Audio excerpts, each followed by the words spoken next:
Okay, let's talk about materials now. These are going to be an important part of our scene, and so it's important that we get them right and that we get enough detail in there to add to the realism that we want.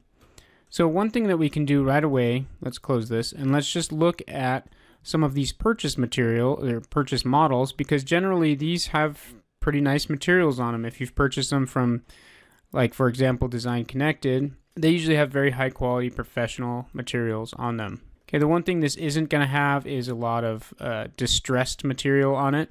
This is going to be a nice, clean, new piece of furniture. So that's what we're going to concentrate on. So if you open the material editor, this is the slate material editor as opposed to the compact material editor, which you've seen before, of course. Compact mode slate. And this lays it out in what's called a node-based format. If we expand, we can see this is that material for the table. And it's just, if you click on this, it looks like the compact editor over here, but then instead of filling the map slots, we're just dragging to a new map. So let's just break these and I'll show you how it works. This is just a multi-sub object, so it's got two materials in it. And again, this is for that table. The way you would get that material is by going in the slate editor, and you can just click like that. And it just takes me to there in my slate editor because I've already got it in here. If you didn't have it in there already, it would put it in here. So this is our material, multi-sub object. So you would just drag off of here and create a material, a Vray material, right? And that's what this is up here. So that's your first material. It's just in node form instead of just in the map slots. And then the second material is this one. And then for all your maps, which would in the compact editor look like this over here, which you're used to seeing, you just drag off of each of those slots for the map you want. So you can see the diffuse map and the bump map are the same map actually, and that's one advantage of the slate editor. You can make the reflection map go to there too. You can do whatever you want. So let's look at this material and how it's created. And if you take anything away from this lecture, I want it to be that good materials start with good maps. Okay, in ArcViz, we're not usually doing a lot of procedural stuff where it's being generated by the computer. We're actually using bitmaps, usually photo reference type stuff that is carefully edited to make very nice maps. So this map is going to look like this. It's got a lot of detail, even when you zoom in. Very nice wood grain. That's a very nice texture. It's very evenly lit. There's no shadowing going on or anything like that. Perfect. In the reflect map, this is going to tell us using black and white values where to reflect. So you see this map is taken from this map, but the levels are adjusted and the saturation is adjusted so that only these little grooves are not reflecting because it's kind of dirty in there and there's a lot of that wood stain in there. And so it's not reflecting there, but in these areas it's reflecting, but you'll notice it's not perfectly white. It's kind of grayish, meaning it's not a mirror reflection, but it is quite reflective. Okay, and adding some variation in the reflection, just putting a solid color on there would look bad because there's always variation in reflection. Study the surface of real wood and real objects and you'll see that there's variation in the reflections. Now for the bump. It's going to be based on the same map again. In fact, it looks almost just like the reflection one. So again, those grooves are where the bumps go down and the rest of this is flat. So it's basically polished. Okay, so there you have it. Those are very high quality maps and therefore you just have to kind of plug them in. So let's look at the settings that we use here. Reflection glossiness is at 0.6. If we bring up the preview, make it a little bigger, we can see what that's doing. So notice here, the reflection is not perfect. Where those grooves are, you see less reflection.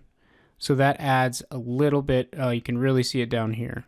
That adds a ton of realism to your scene. So don't use solid colors. For the glossiness, we did use just a solid number. You could actually add even more detail by putting a glossiness map in there. 0.6 is going to look like that for the highlights. 0.9 would look more like a mirror, right? Like this. Okay, so 0.6 is about right for this. The other setting that I adjust frequently is the Fresnel Reflections Index of Refraction. So what that does, with that checked, that means Fresnel reflections means it's reflecting more on the edges than it is when you're looking at it straight on. So as it gets closer to the edge, it reflects more. And what I often do is unlock the index of refraction here, and I turn it up. So 1.6 is the default, and you'll see that the overall reflection of the object goes down. If I put it to 5, the overall reflection goes up. So 2 is about right for this object. If you turn it off altogether, then it's going to reflect evenly across the sphere, and it will generally be a lot more reflective and fake looking. So we want it like that. So only when you're looking at it at the very edge does it reflect like that. But if you turn this up, it reflects more in this area as well. This is in the newer versions of V-Ray. There's the microfacet GTR, which I'm not sure if that's default or not, but these are different shading models. Microfacet GTR is the most accurate kind. If I put it on Phong, you'll see that it looks a little bit different, and blend will look even different again. I would start with microfacet GTR because it gives you these really nice highlights that kind of fade out. So there's kind of a solid specular highlight there, and then there's this gradient specular highlight emanating out from it. You can also adjust this highlight here like so. So that makes the highlight come in tighter. That makes it go out loose. So that's almost like the glossiness, right? Okay, so you can adjust those things as well. The only other thing to look at here is the maps. One thing that I often change is the blur.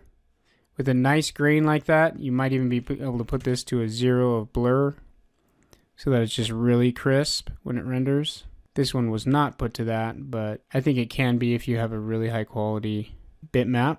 On bump, you'll notice the blur is turned down to 0.3. If I put it to 0 or 0.01, it'll start to look a little bit kind of like it's got artifacts going on maybe.